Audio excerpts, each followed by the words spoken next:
Welcome to TecoGuide, the only app designed to help you navigate your college and career journey in the quickest and most affordable way. This podcast is brought to you by EdTechWity, dedicated to opening doors to higher education and career opportunities for all. What's up, everyone? It's Professor G, and today we have Tio Rob again. Today, Rob, I'm excited about today. Why? Because you're going to show us and you're going to tell us and you're going to school us on, showing up like a pro.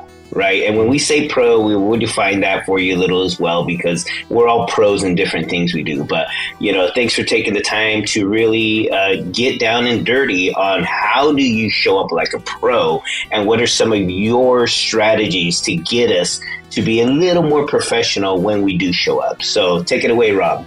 Sure thing. Well, thank you again for having me. I always appreciate these things. These episodes are great to me. So let me start by saying this.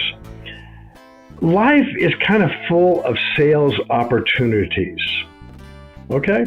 And by that, what I mean is this. Let's say that you're in high school and you have a real pretty girl you want to ask out on a date, okay? Happened to me before, yeah. Yeah, well, I dated 7 of my wife's close friends in her clique before I asked her out on a date, because I knew in my heart that when I got to that, I was done. And it was true. I was a junior in high school. She was the last one of her 7 friends that I asked to go out on a date. We stuck it out.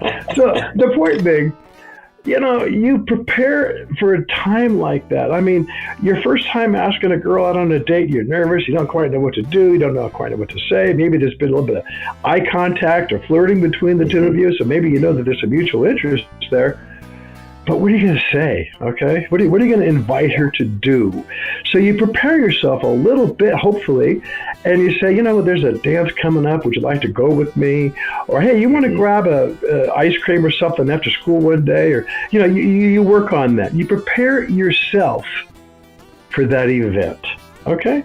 Yes. And as you grow older, you run it through the night before. You run it. You're asking yourself, what if she says this? What if she says that? What am I going to wear when I ask? How am I going to approach her? Am I going to walk up to her? Am I going to tap her on the shoulder? It's just a nightmare of things that make you nervous, right? Yep. And you have to do some of those in order to be more successful in say asking her out.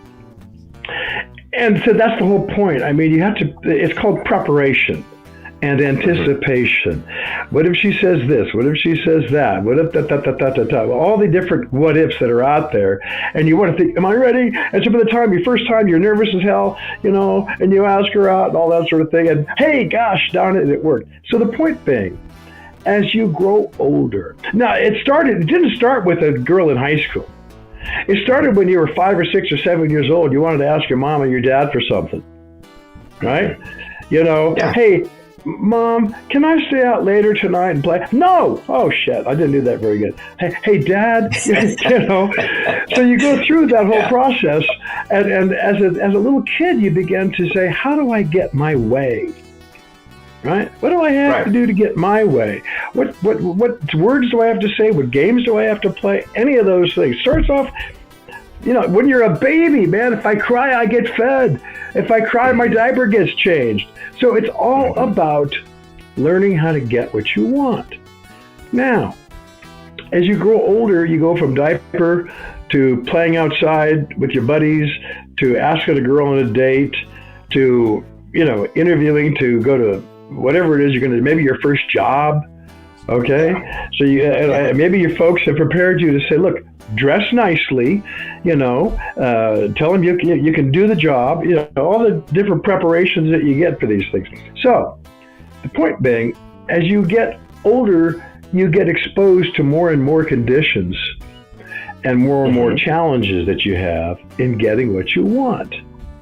Now, when I first got into my professional career, long time ago when the wheel was square, I got a lot of training in sales because I got into the insurance industry. My first job was with Metropolitan Life. At the time, they were the biggest insurance company, and it was all great. I was in San Francisco, and training, man. We had so much sales training. And the sales training was a combination of what we were selling and how to present it in such a way that the individual will be open-minded to considering it. Okay? So, it's all about preparation. It's all about preparation. It's all about knowing who you are, what your product is, the features and benefits of your presentation. The features and benefits. You got to remember that. You have to embrace that. And when I first learned this, the individual that shared this with me was a really smart person, and he said, "Look, features and benefits. What are you talking about?" He says, "Well, let's say you want to buy a car, and the salesperson says, you want to add air conditioning to this car?" I don't know, I guess. And so the guy says, "Well, let's say you're driving along and it's hot, okay, and you want to be cooled off in your car. So if you add the benefit to the feature of this car is it has air conditioning. The benefit is it keeps you cool, okay." These days in my life, I'm starting my 4th bakery, and everything that I bake is based and built upon health. Okay, so the features of what Sierra Sourdough has, the features are, we have organic, which means that there's no glyphosate, no artificial chemicals and so forth in our flour. We have whole grain, which means we have the endosperm and the bran and the germ, which is extracted from the commercially available stuff. And it's sourdough, which means that the lactobacillus enzymes pre-digest the thing and give you a probiotic and a prebiotic when you eat it. So the features are those things. The benefit to you is it's delicious.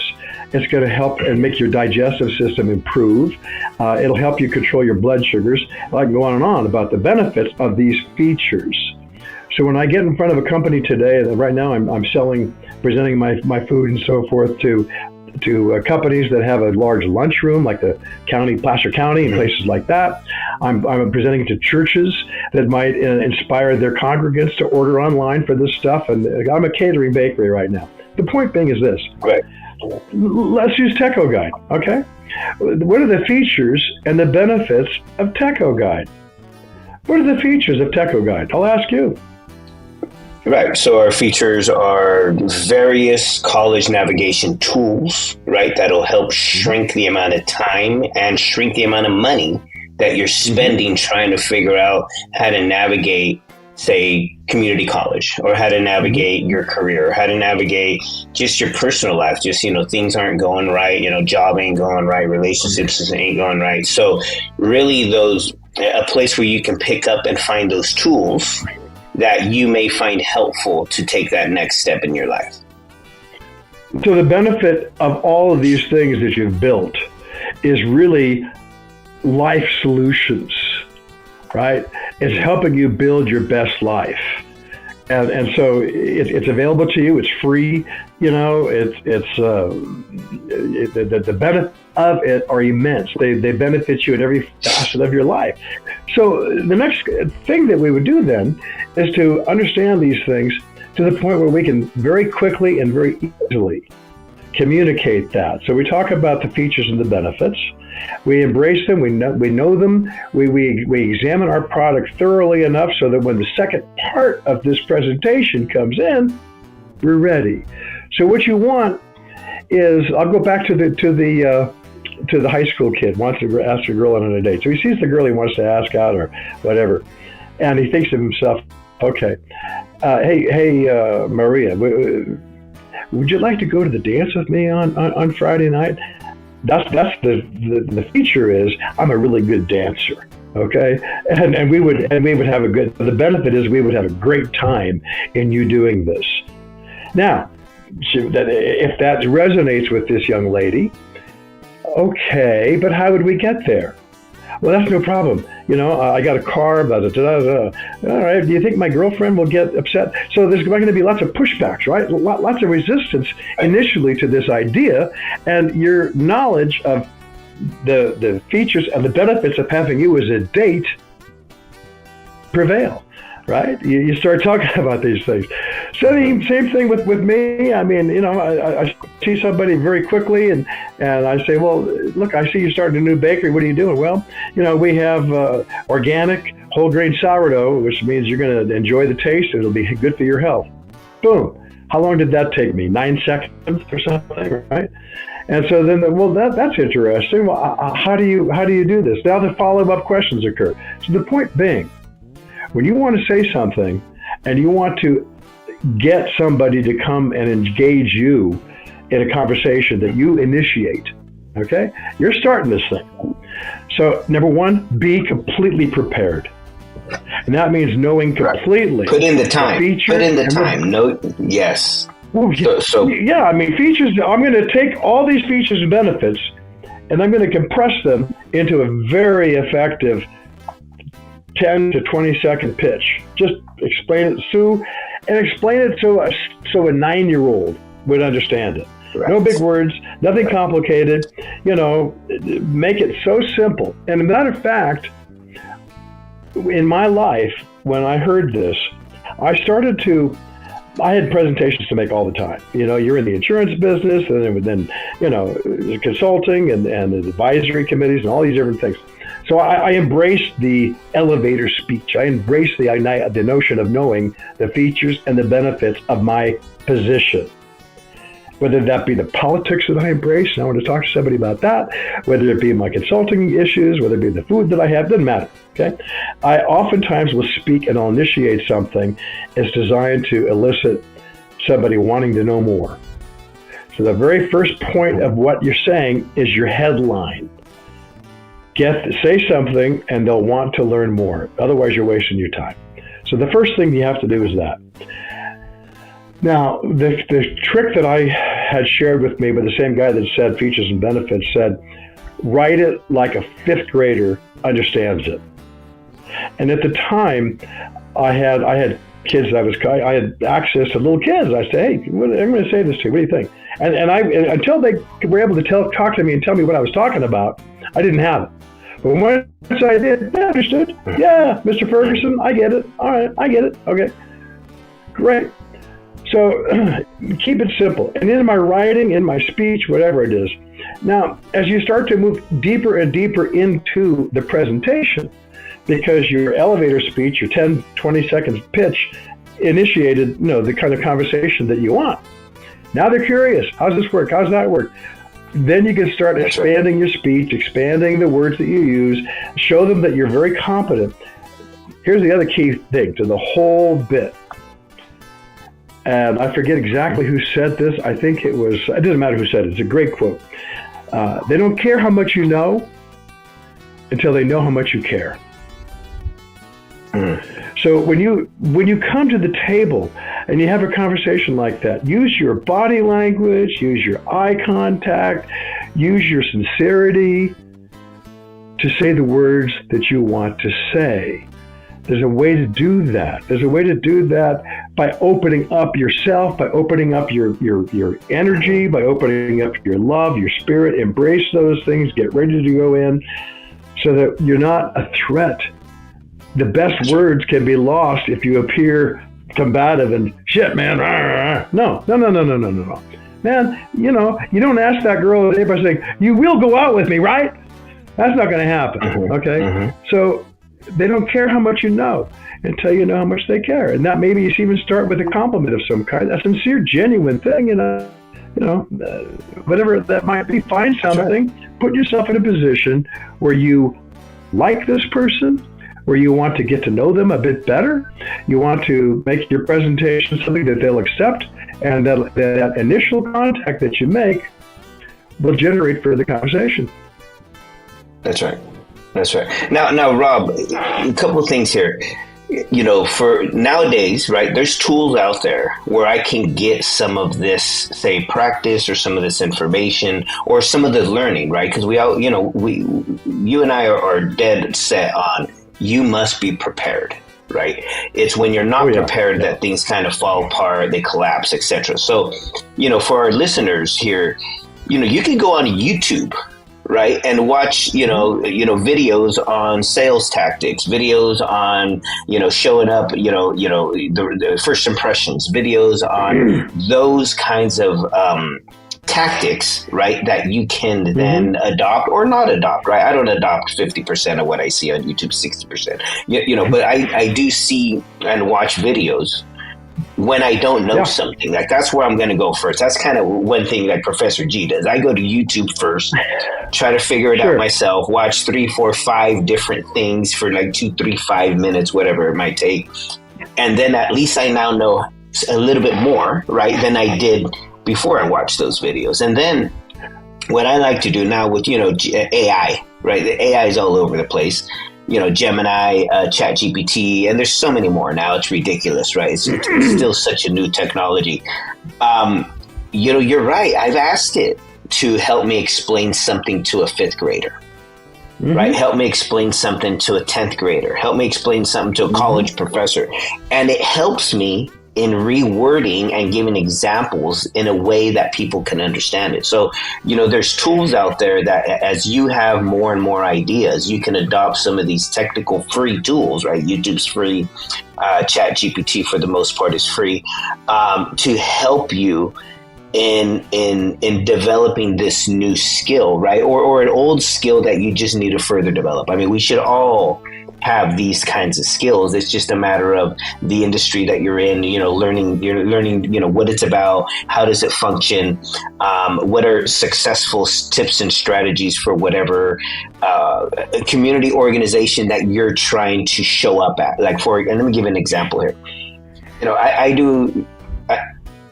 I'm in a bunch of different, say, societies, I like to say, right? I can walk into, a lowrider organization group, and I got to show up differently there than I do if I'm going to a college board meeting, right, with a bunch of elected officials that are in the room. And then I got to show up completely different when I show up to do say a bilingual podcast for this other organization that has different missions and different, goals. So those of you that are navigating all of these different types of societies and all of these different types of organizations, you have to do even more work, right? You have to understand the organization. You have to understand self. You have to understand, how do I show up at this organization so that I can, leave with a lot of yeses, right? Or at least with a lot of maybes. Go ahead. So you said so many different things there, great things. First of all, you got to know yourself. It starts with that. You got to be true to yourself. Whenever Professor G shows up in any of those environments that you talked about, it's always you. The heart is you, the foundation is you, your character, your beliefs system, all that's you. You're finding a different record to play on that set. Okay, some people want jazz, some people want rock, some people want, so it's just a different version of it. Now I'm going to give you some old school stuff that is just as valid today as it was when I was first introduced to it, okay? For starters, Dale Carnegie. An old voice. If you go online and you YouTube and you find stuff that is Dale Carnegie's, he's the original guy, I think anyway, that really prepared you for this issue, for the issue of presenting yourself in a very positive way, in a way that people will like, love, and accept. So Dale Carnegie, matter of fact, he still has a whole network of Dale Carnegie Institutes and training and so forth and so on. The guy's been dead a long time, but his voice and his thoughts and his ideas live on, right? So that was one. Another one that I really like, if you want just, at the time, phrases and expressions that you could use, it can be updated, is a guy named Zig Ziglar. I think Zig Ziglar is the one that said, if they don't, what was that I just got to saying? They want to know how much you care before they know what you know. I mean, what is your sincere empathy and commitment to this issue? And then there's lots and lots of other books where you identified it. But if you look at another great one is Think and Grow Rich. An old school book, man, but people continue to read it and digest it, understand it, because really it's all about getting your community, By that I mean the people you want to visit with, the people you want to sell to, the people you want to accept you. All those things requires knowledge, requires knowledge of who you are, requires body language, it requires preparation. All those things are important. And I think and today's episode, to me, it's really a foundational and very important episode, because once you learn these things, and let's go back for a moment to the 4 agreements, okay? Mm-hmm. The 4 agreements will set as a foundation for you to be really powerful with these tools. You won't take things personally. You won't make assumptions. Just because the guy's as an old white guy doesn't mean he's going to teach you disrespectfully. Don't make any assumptions. I don't care what it is, right? When I see people, to me, what I see are human beings, okay? And I love human beings. They're complicated. They are capable of all kinds of things, good and bad. I mean, human beings are all over the place, right? And we're all, I'm not talking to animals. I'm not looking for a giraffe to come and invest in me or do my work with me. No, I want human beings to make decisions that are going to benefit all of us, myself, them, and so forth. So come open-minded.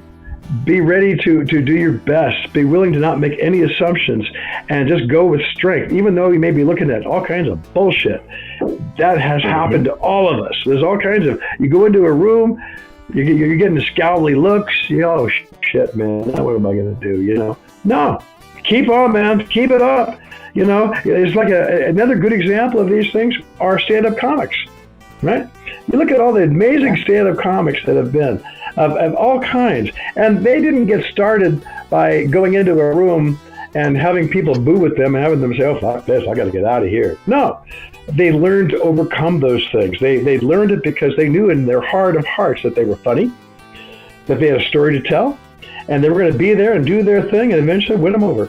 And, if you want to see examples of that, Reels, there's hundreds of great comics on Reels that'll show you these things. So believe in yourself. Right. And learning from them, right, is knowing that you're going to make mistakes, right? Learning that you're going to get a million no's before you get your first, and maybe not a million. You're going to get 100 no's. A lot. 100 is a lot. That means you pitched it 100 times, right? That's a lot of practice. That's a lot of practice. You've pitched your idea, or you pitched you're asking that girl out, whatever it might be, your employment 100 times. Your employment application. I can't tell you how many times I was rejected my first initial jobs. Right. And it's, you have to put yourself through that. And like you said, the 4 agreements don't take things personal. No. Right. You can't. A lot of these are because maybe I showed up the wrong way. Right. Maybe my body language was giving off something that I wasn't saying. I was saying something else, but my body language was giving something off. And I've been told by certain people over the years, hey, Mauricio, don't move your hands so much. Right, because I was ADHD. Sure. I was moving like bouncing left and right during presentations. I still do it a little, but it's been a lot of practice telling myself while I'm speaking, put your fingers together. Those kinds of little techniques, or put your hands behind your back. Or put your palms out facing to people, and those things I've watched, or those mentors that have taken the time to tell me, those little things, just change the one thing at a time until you begin to master it, right? And so it takes a lot of practice. Oh, no question. Look, and a lot of it has to do with self-confidence. Believe it or not, when I was first into the insurance business and so forth, I had zero self-confidence. That was my upbringing, my domestication with my dad, blah, blah, blah. I was put down, I was diminished, so I had to overcome those things. Now today, I'm pretty self-confident. Okay, I don't know that anybody's going to, but it took me a while to get there. Now the good example that you led me to in your last statements, take a boxer, a professional fighter, right? I mean, I used to really be a fan of boxing on TV. I saw a lot of professional fights when I was younger and all that sort of thing. Look at how many times best fighters in history, they all got knocked down from time to time. And they knocked others down. They all lost. Now we're talking about not words. We're talking about, boom, a punch, okay? Well, you take a punch, you get down. Do I stay down? I guess I should stay down. No, fuck it. I'm going to get up and fight again. And you have to learn how to do that. You're not going to be a champion. You're not going to move up if you don't learn how to get up off your feet and go back in there. And I'm using physical violence as an analogy for verbal. But the key to the whole thing is having confidence, having faith in yourself, knowing who you are, embracing the 4 agreements, go in with confidence. There's not a single thing I fear now. When I go into a room, I go into a meeting, whether it's 2 people or 100 people or whatever, I don't care, okay? I'm not afraid of anything anymore because there's so many lessons.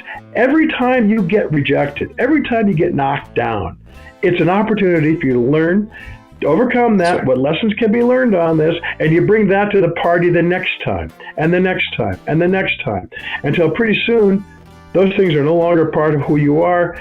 Right now, I'm just 100% prepared to talk about who I am, what I'm going to do, and how it's all going to work. That's right. That's right. Now, Rob, baby. That's life.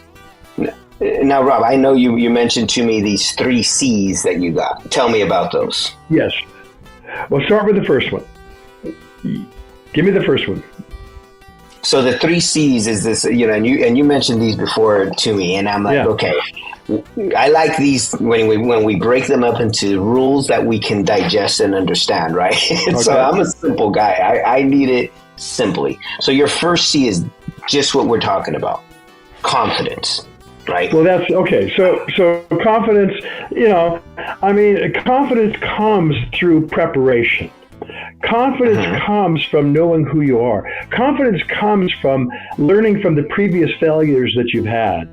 Confidence comes by going back and learning a point even deeper than you had before. Confidence comes from editing your elevator, your 10-second speech to better words. So confidence is going to come through training and development of yourself, your proposition.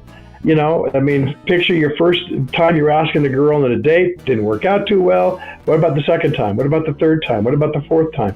So confidence comes through experience, preparation, and development.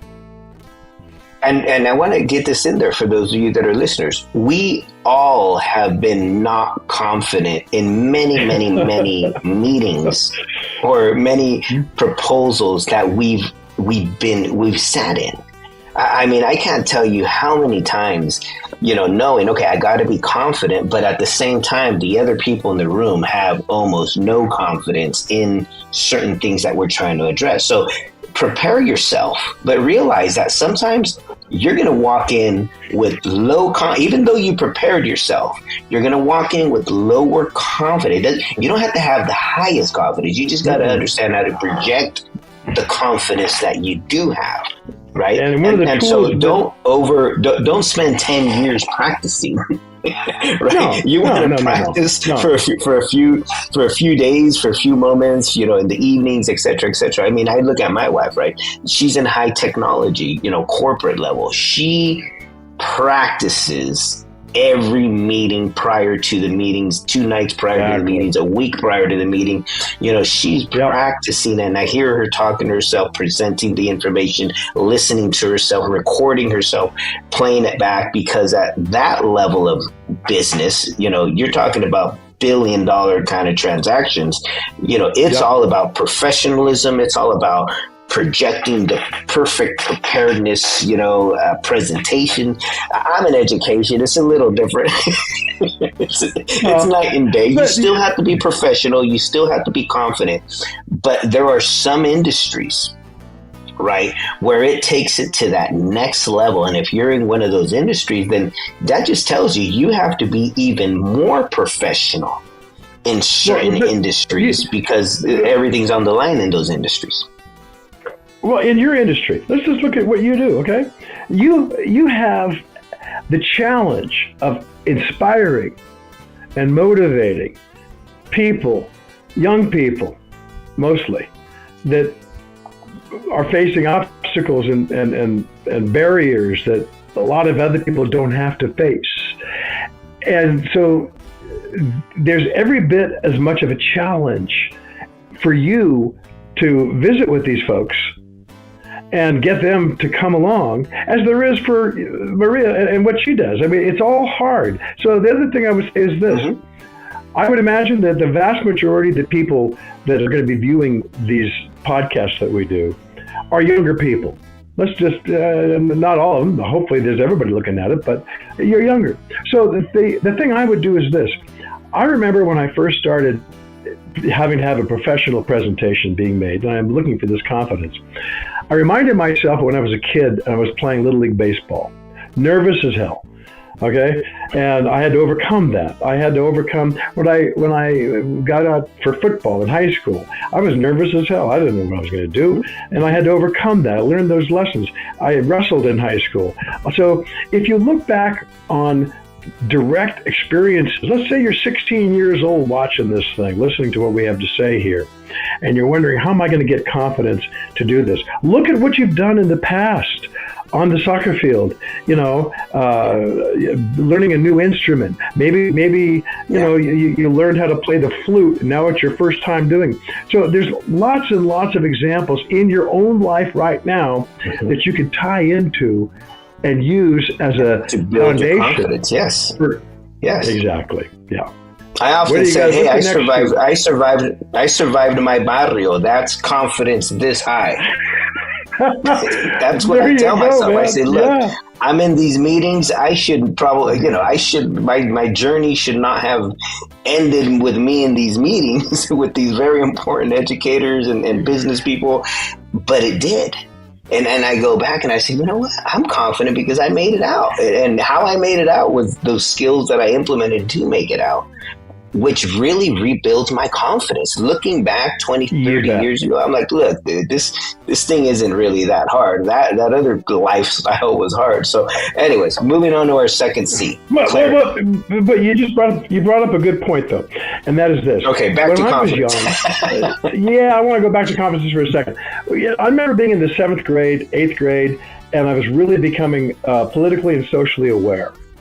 And my heroes were people like Dick Gregory and Mahatma Gandhi, and Huey Newton, and all kinds of different people like that, and Cesar Chavez, and I use them as examples of people that would overcome challenges. And so I remember our last episode, we talk about overcoming and having mentors and having people that guide you and so forth. Besides your own personal experiences at overcoming adversity and overcoming challenges, there are people out there that you can look at, listen to, and admire, and realize, just like you did, that they came from a place similar to where I am right now. They made it this way, and I'm going to learn from them. So there's lots of ways of understanding what you've got to do to get in shape for having confidence. Just like getting in shape for an athletic event, like getting in physical shape, mental shape, be prepared. All right. And confidence is one of those things that goes up and down. Well, before confidence is so important, we might have to just make an episode on just confidence. Because I'll be honest with you. I'm going to be honest with you. I meet people at the highest professional levels with very low confidence, which kind of shocks me sometimes. Like, whoa, that's a little, I wasn't expecting, right? Mm-hmm. Very successful people with thinking about themselves as low confidence. So to me, that's kind of odd, because I thought I had low confidence for many, many, many years in my life, and I probably did.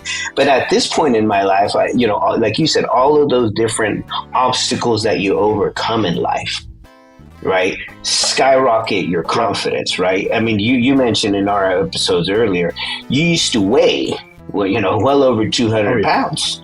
Right. And just overcoming that 300 pounds, just overcoming that obstacle of health and weight has skyrocketed your confidence, and you've maintained it. Right. And so every time something tough comes along, you remember how tough it was to quit smoking and eating right and exercising and losing all of that weight. So you refer back to your old accomplishments. Yeah. Well, you brought up a good point, which is this. with once you understand and embrace the process of becoming confident, the next C comes up: clarity. Okay, clarity. Because Great. you so clarity. have Explain to us. Now you have a little bit more confidence. Yeah. So clarity helps you wipe out the cobwebs. Okay, it takes away some of the barriers to a clear understanding of what you want to say, what you want to do. You're not worried about being nervous and about being unable to communicate well, because you understand, you know what, I can do this. You've got the confidence that you can do this. Now that helps you achieve clarity. And with clarity, you can look at what it is you want to communicate. You can look at what it is you have to do in your life. And I'll put clarity to any number of things. When I got the most incredible clarity in my life when I lost 125 pounds. Mm-hmm. Of all the different things I had done in my life, there was nothing that had a stronger impact on me than that. Because clearly now I understood. I said, Rob, damn, if you could do that, you could do any fucking thing you want to. Yep. Okay? And it became clear to me. And I knew the process of overcoming my uncertainty, my reservations at doing that. Wait a second now, man. I had confidence. I gained confidence by knowing that I could achieve this weight loss. And that gave me clarity in doing so many things that I've done since then. And the reason that I'm sitting here talking to you is to inspire young people, young minds, people that don't have confidence, people that don't have clarity, people that don't know really how they're going to live their best life. You're going to live your best life when the shit that happened to you in your life is behind you and you've learned the lessons from it. You're going to learn confidence and clarity when you embrace and understand that it doesn't do you any good to make assumptions, or it doesn't do it any good to take things personally. You have to get rid of all that shit to make room to become the best that you can be. So confidence and breeds clarity. What's the third? You're absolutely right. You're absolutely right there. And Rob, like I said, we're gonna probably have to do a confidence one by itself. Why? I've seen over 100,000 students in my game.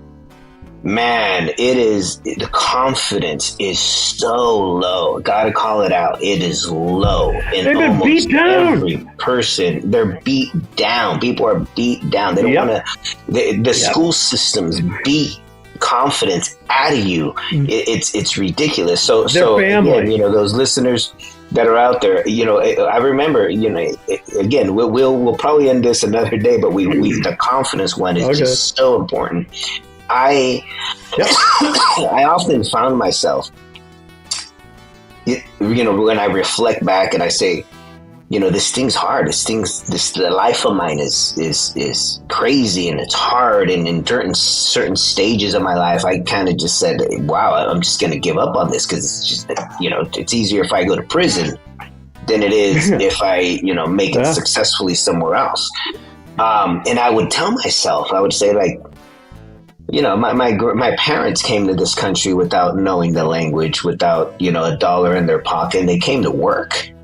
Right. That's just like if I moved to Russia and said, hey, I'm just here to work with not knowing the language and not a dime in my pocket. And so when I put myself into those kinds of perspectives of what they may have gone through before I was even thought of being born, confidence wouldn't, fill. It come from the generation before because I understood, I knew my grandparents and I knew even my great grandmother, right? When they originally came over in the 50s, the shit they had to go through just to make enough money to feed each other, right? It gave me the confidence to say, this class isn't that hard compared to that generation before. That generation before had so many more obstacles laid in front of them. And I got countless obstacles I got to overcome. but the obstacles that they had to overcome were so much higher. So in many instances in my life, when I was alone, when I wasn't getting, say, the attention I needed, or et cetera, I would reflect back and say, okay, my ancestors, even as early as, one generation earlier than me, I know their story. And it wasn't a story of just full success. It was a story of struggle. And that struggle, and when I looked at my struggles of today, it's like, I have to walk a mile. Well, shit, great grandma walked 200 miles exactly. to get to the U.S. Yeah. Right? Yeah. And so your confidence, you're reaching for things that you may have to reach back a generation or two to build that initial confidence in you, so that you can then start becoming more confident in your everyday life. So I wanted to share that with our listeners, because sometimes you don't have people around you, right, that you could lean on or think of. Exactly. But you do have a past, right? You do have an ancestry where people have struggled for you to be here. So one of the things that is a really important tool with all this that you have to understand is that you have to separate the things that you control versus the things that are beyond your control. Okay? You have no control whether the asshole sitting in front of you is going to discriminate against you and make you feel like shit. Mm-hmm. You have no control over that. What you do have a control over is how you react to it. Okay? That's right. So you've got to go through the inventory of what is going to be your best shot at giving yourself, the clarity and the confidence that you want. You got to have confidence to get clarity, okay? You get confidence by going back, like you say, and looking at the people that walk before you. And whether everybody's got a story back there somewhere. Most people do anyway, unless you're born on third base with a silver spoon in your pocket or something. But the bottom line is we all have challenges we've had to overcome. Some incredibly difficult, some not as hard as others, and so forth. So the point being that you can waste a lot of time and energy fighting and beating your head against the wall and stuff that you have no control over. You got to let go of that. Give yourself the best opportunity you possibly have to have confidence and clarity in what you're going to be doing, so you'll be effective. It's all about you being effective and getting what you want out of life, getting your best life, getting the health that you deserve, getting the life that you deserve, the things that are going to make you feel fulfilled. And those are things most likely that money can't buy. So we're not talking about money here, okay? We're talking about life. Mm-hmm. So then your third C, which leads us, right, confidence will lead you to more clarity on what your purpose is, where you're going, what you should be doing, etc., which then leads to the last and final C of your three C's is consistency. Exactly. Right. So here's the framework for that. Let me give you the framework for consistency. Consistency is embracing and developing and holding on to these tools that we're talking about. Tools that give you confidence, tools that give you clarity, okay? Those are built on a foundation of who you are, of what you want, of the lessons you've learned in your life, so that every time you are in a position where you're communicating, you're presenting, you're seeking to achieve what you want to achieve, that you have to recruit others to go with you on, whether it be getting a job, whether it be getting into a college, whether it be asking a girl on a date, whatever that might be, you want to go out and do. Build consistency by understanding what that process is all about. The process is starting with confidence. And then confidence gives you clarity, and clarity and confidence together will give you consistency, so that you're using the same process every time. You're not reacting to things that you have no control over. You are reacting to things that you can do. So you're building your toolbox of consistent actions, consistent thoughts, consistent things that you embrace. and you bring that to the table in a job interview, in your job, in a relationship, in how you raise your children, if you have children, in everything that you do, you use these tools and you don't let go of them, and you remind yourself you can, like your wife, she's in there, she's getting consistency because she's learned that the process that she has to use to be most effective is built on confidence, it's built on clarity, it's built on preparation. All those things come together. Don't let go of any of them. And listen, when I lost 125 pounds, I had to take each hour at a time. No, I don't want another beer. No, I don't want a donut. No, and why? Because my confidence was built and my clarity was built of what I needed to do. My mind was set, ready to go. And every hour became every day became every week became every month. And after about 8 months or so, I was down to 172 pounds from 302 pounds. That's right.